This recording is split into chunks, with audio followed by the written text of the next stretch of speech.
Hi, this is Christine DeRieux, and welcome to my lightning talk on whether environmental labeling can lead to more sustainable food purchasing. This discussion is based off an article that I recently co-authored in the journal Appetite, which you can get more information for in the details of this video.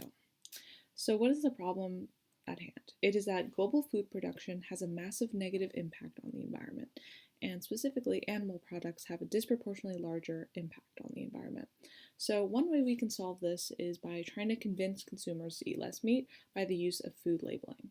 The research on environmental labeling is limited, but the research that we do have doesn't examine the impacts of these labels on actual food purchasing decisions.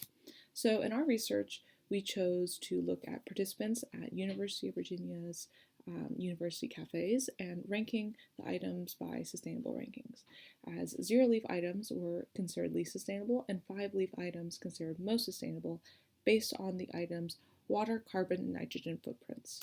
From the study, we found a significant gender difference. Women were found to purchase more sustainable items in the labeling condition than they did in the control. But for men, there was no evidence that sustainability information influenced their purchasing decisions. And this information is accompanied by a survey in our study that found that women rated environmental factors higher than men in what motivated their purchasing decisions. And also, we found that both for men and for women, taste was a factor that had the highest influence on what people purchased. So based on this survey result, we focused in our second study on taste versus sustainability information. So individuals either saw the veggie burger labeled as a sustainable item or as a tasty item. And in our third condition, we combined both information into one label. So from this study, we found that for women, still, they were influenced by sustainability or taste information. They were more likely to buy sustainable items in that condition. But for men, there was no increase in the purchase of veggie burgers in the sustainability or taste information and conditions. And for both men and women, this was applicable for vegetarian options as well.